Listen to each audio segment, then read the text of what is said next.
R.J. LeBranc te ofrece la otra cara del cine. Rodando hacia el desastre parecía que iban todos en el plató de Espartaco. Y eso que al final esta película fue un gran éxito de taquilla y ganó 4 Oscar. Pero cuando la estaban filmando parecía que iba a ser un fracaso estrepitoso por las malas noticias que llegaban continuamente del rodaje. ¿Qué noticias son esas? Kirk Douglas, protagonista y también productor de Espartaco, tuvo que estar 10 días de baja a mitad de película por una gripe fortísima. Casi al mismo tiempo, Tony Curtis se tomó 4 semanas de baja por un inoportuno esguince de tobillo que sufrió jugando al tenis entre toma y toma. Y Gene Simmons estuvo 6 semanas de baja por una misteriosa cirugía de emergencia de la que no quiso dar detalles. Pero peor fue el caso de Charles Laughton, que se pasó el rodaje lanzando amenazas de demanda contra Kirk Douglas. ¿De veras cuándo? Enseguida lo veremos, pero antes recuerden que hablamos de Espartaco porque el incombustible Kirk Douglas cumplió el domingo 102 años de edad. Y por si eso fuera poco, el mes que viene será el 60 aniversario del comienzo del rodaje de Espartaco, una película, por asombroso que parezca, acusada en su momento de ser antiamericana. Casi no puedo creerlo. Pues créanselo porque es cierto que se dijo eso. Y es que Espartaco se basa en una novela del escritor Howard Fast, que había sido comunista en su juventud. Y el guión de la película es de Dalton Trumbo, que estaba entonces en la lista negra de Hollywood, la infame lista de profesionales del cine sospechosos de simpatizar con el comunismo. Por todo ello, antes incluso de que empezara el rodaje, el muy conservador John Wayne llegó a decir que Espartaco iba a ser propaganda marxista. Y eso que todavía no se había rodado ni una sola toma. Pero Kirk Douglas ignoró las críticas. ¿Qué importa eso? Y en su faceta de productor logró contratar a grandísimos actores como Laurence Olivier o Peter Ustinov, además de Laughton, Curtis y Simmons. Lo malo fue que para que aceptaran el trabajo, Douglas les engañó a todos enviándoles guiones diferentes. Cada uno de los intérpretes recibió una versión del guión en la que su personaje tenía más escenas que los demás, para que todos pensaran que su papel era el más importante después de Espartaco. Y no supieron la verdad hasta que el tramposo Kirk Douglas tenía ya en mano sus contratos firmados. Buen botín, ¿verdad? Cuando al fin vieron el guión oficial, los enfadadísimos actores exigieron todos nuevas escenas. Y para calmarles, el guionista fue escribiendo, con el rodaje ya en marcha, otras 10 nuevas versiones del dichoso guión, entre las que sumaban casi 1600 páginas. Pero esas páginas no impresionaron a Charles Laughton, que amenazó a Kirk Douglas con demandarle por sus engaños, gritándole a la cara: «Este guión es una mierda». Lo es. Bien, dejemos eso ahora y hablemos de negocios. Al final, Laughton y Ustinov reescribieron sus propios diálogos sin consultarlo con nadie y acabaron diciendo en pantalla lo que les dio la gana. Entre tanto caos, se sabe que Tony Curtis le dijo a Gene Simmons: «¿A quién tengo que estrangular para que me despidan de esta película?». Y ella respondió: «Cuando lo sepas, dímelo». Pero lo curioso es que, al final, el único que perdió su empleo fue el director de Espartaco. Harán falta muchos sudarios en esta campaña. Douglas había contratado como director al gran Anthony Mann, ilustre veterano de Hollywood, al que vemos aquí en el plató de Espartaco. Pero ese cineasta tenía opiniones diferentes a las de Kirk Douglas sobre cómo rodar el film. Así que Douglas, intratable como productor, despidió al director después de 18 días de rodaje. Y en su lugar contrató a un cineasta principiante de solo 29 añitos, pensando que al ser más joven sería más manejable. Grave error el de Kirk Douglas, porque aquel jovenzuelo resultó ser el más cabezota de todos. ¿Quién era ese hombre? Ese hombre era Stanley Kubrick, que acababa de rodar Senderos de Gloria con Kirk Douglas como protagonista. Y el actor había quedado tan satisfecho con el cineasta que le ofreció dirigir Espartaco. Pero Kubrick, a pesar de su juventud, no se dejó manejar y tuvo continuas discusiones y enfrentamientos con Kirk Douglas y con todo el equipo del film. ¿Pues qué era? ¿Un dios? No, no era un dios.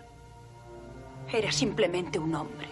A Kubrick no le gustaba la iluminación de Espartaco y por eso en pleno rodaje discutió con el director de fotografía llamado Russell Metty hasta el punto de liarse a patadas con los focos. Desde ese instante Kubrick ordenó a Metty que se quedara sentado en un rincón del plató sin hacer nada y el propio Kubrick se ocupó de la iluminación. Y lo curioso es que al final Espartaco ganó el Oscar de Mejor Fotografía, que fue a las manos de Russell Metty, aunque tendría que haber sido para Stanley Kubrick. Very happy to accept this, and I'm going to thank all my crew and group that helped make Spartacus what it turned out to be. Thank you. Por si no tenían ya bastantes problemas, en pleno rodaje murió el jefe de decoradores de un ataque al corazón. Y Stanley Kubrick, empeñado en complicarlo todo un poco más, ordenó añadir una gigantesca batalla al final del film, rodada, por cierto, en España, en escenarios madrileños de Colmenar Viejo, Navacerrada y Alcalá de Henares, con la colaboración como figurantes de 8.500 soldados españoles del Ejército de Tierra vestidos de romanos. ¡En marcha, entonces! Con las complicaciones de la batalla y frente a los 90 días que solía durar un rodaje normal, el de Espartaco duró casi el doble, 167 días. Lo que disparó los gastos del film, que tenía un presupuesto inicial de $5 millones y acabó costando 12 millones, más del doble de lo presupuestado. Con ese sobrecoste y los interminables problemas de rodaje, el fracaso en taquilla parecía casi seguro. Todos al campo de adiestramiento. Van a daros una sorpresa. La sorpresa de Espartaco fue su brutal recaudación en taquilla, casi $100 millones, 10 veces más de lo que costó. Acabó siendo el mayor éxito del año y sirvió además para terminar con la lista negra, desde el momento en que Dalton Trumbo, incluido en esa lista, fue acreditado como guionista del film. Cuando todo parecía conducir al desastre, esta estupenda película se alzó contra su destino, igual que el propio Espartaco. ¡Yo soy Espartaco! ¡Yo soy Espartaco! ¡Yo soy Espartaco! ¡Yo soy Espartaco! El incombustible Kirk Douglas cumplió el domingo 102 años de edad. Todo un siglo en el que ha tenido tiempo de rodar grandes clásicos como Espartaco, Senderos de Gloria o Duelo de Titanes. Pero también tiene pésimas películas con compañeros de reparto tan extraños como Imanol Arias o Arnold Schwarzenegger. Quieto. Hazme caso. Guapo. Tú quieto. Kirk Douglas tenía 62 años cuando rodó con Schwarzenegger el penoso western Cactus Jack. Y tampoco es una maravilla Bienvenido a Veraz, producción española con Imanol Arias en el reparto, filmada en el sur de Francia y que Douglas rodó ya con 73 años. Pero las verdaderas desgracias de su vida han sido la muerte de su hijo pequeño por sobredosis de drogas y la traición de su hijo mayor, el famoso Michael Douglas, en dramáticas circunstancias. Somos una familia y solucionaremos esto juntos. En esta foto vemos a Kirk Douglas con los 4 hijos que ha tenido. Pero antes de hablar de ellos, sepan que el centenario Kirk nació el 9 de diciembre de 1916 en la ciudad de Nueva York y que sus padres eran emigrantes rusos de religión judía. De hecho, el verdadero nombre de este actor es Isur Danielovich Dembski. Casi no puedo creerlo. Pues es verdad, lo contó en su autobiografía El hijo del trapero, en la que desveló también que su padre era trapero y chatarrero, además de ser analfabeto y alcohólico.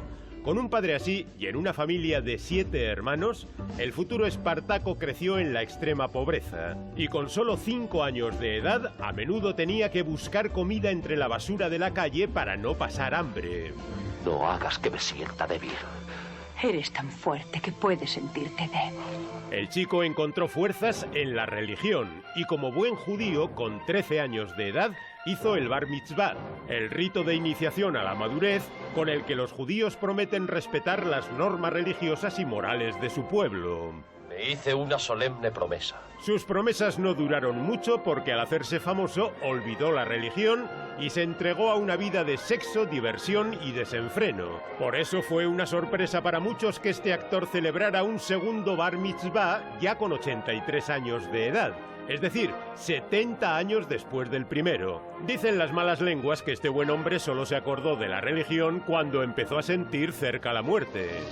¿Qué importa eso? Lo importante para él en sus años mozos era salir de la pobreza, y con ese objetivo fue un estudiante modelo con buenísimas notas y con más de 40 empleos distintos para pagarse los estudios. Fue repartidor de periódicos, botones, conserje, camarero, jardinero, obrero de la construcción y hasta chatarrero y trapero como su padre. Hemos de ser leales a nosotros mismos. Con sus ahorros y con 22 años de edad, pudo pagarse el ingreso en una buena escuela de arte dramático en la que conoció a Lauren Bacall. Los dos intérpretes fueron compañeros de clase en esa escuela antes de hacerse famosos y mantuvieron viva su amistad hasta la muerte de Bacall. Tan solo estuvieron distanciados durante la Segunda Guerra Mundial. ¡Vamos, otra vez! ¡Venga! ¡Hay que intentarlo otra vez! Con 24 años, el actor de Senderos de Gloria se alistó en la Marina. Aquí le vemos. Y mientras estaba en el frente, su amiga Lauren Bacall se convirtió en una estrella. De modo que cuando él volvió de la guerra, ella le consiguió su primer papel en el cine. Fue en El extraño amor de Martha Ivers, y al rodar esta película el chico decidió cambiar su nombre y adoptar uno más comercial. Y así, el hijo de migrantes rusos, Isur Danielovich, se convirtió para siempre en Kirk Douglas. Lo sé, y te ha ido bien. Supongo. Tenía entonces 29 años y aún estaba en el primero de sus dos matrimonios. Su primera esposa fue la actriz Diana Dill. Estuvieron 9 años casados y la dejó para casarse con Anne Buydens, que sigue siendo su mujer después de 62 años casados. Pero a las dos mujeres les fue infiel continuamente en esa época desenfrenada en la que se acostó con todas las que pudo. Sí, es cierto. Con sus ojos azules, su pelo rubio, 1,75 m de estatura y cuerpo de atleta, Kirk Douglas sedujo a Rita Hayworth, Marlene Dietrich, Lana Turner, Joan Crawford o Ava Gardner, entre otras muchas. Tonteó incluso con Brigitte Bardot, cuando ella era menor de edad, y viendo cómo firmaba autógrafos a sus fans, podemos imaginar que también se llevó a la cama a muchas de ellas. Pero nunca descuidó su carrera en el cine y con 33 años de edad obtuvo la primera de sus 3 nominaciones al Oscar de Mejor Actor Principal. Fue un gran actor. Y un gran hombre. Fue nominado por Cautivos del Mal, El ídolo de barro y El loco del pelo rojo. Y las 3 veces se fue a casa sin el Oscar. Pero con 43 años logró algo más importante que el Oscar, que fue acabar con la lista negra.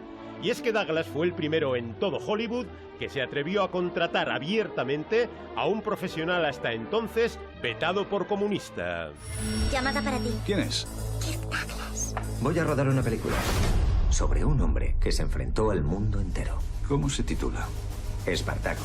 Kirk Douglas contrató al Rogeras Dalton Trumbo para que escribiese el guión de Espartaco. Su historia se cuenta en la película Trumbo, y al contratar a Trumbo, Douglas allanó el camino para que la lista negra pasase al fin a la historia. Pero también es histórica la traición de su hijo. ¿De veras cuándo? Cuando Kirk Douglas tenía 59 años, quiso llevar al cine una obra de teatro con la que había triunfado en Broadway. Pero los derechos para el cine de esa obra los tenía su hijo, Michael Douglas. Y Michael, como productor, pensó que Kirk era demasiado mayor para el papel, así que le dejó fuera de la película, contratando en su lugar al joven Jack Nicholson. Esa película era Alguien voló sobre el nido del cuco. Por ella, Nicholson ganó el Oscar de Mejor Actor Principal. Y al ver la ceremonia desde su casa, Kirk Douglas sintió que le arrebataban un Oscar que tendría que haber sido para él.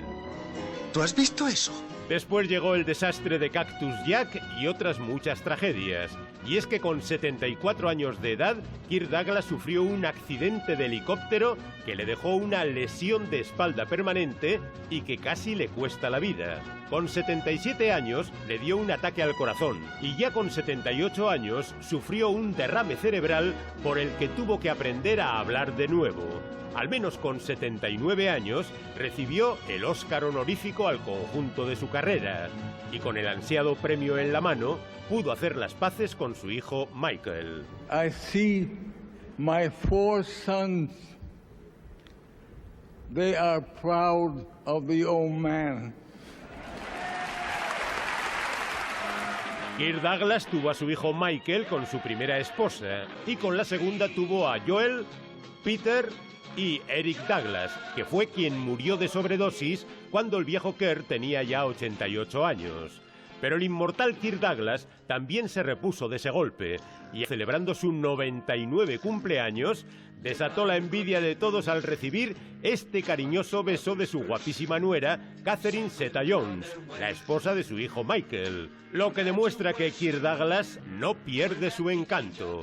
Y quiero abrazar a una mujer durante 5 años.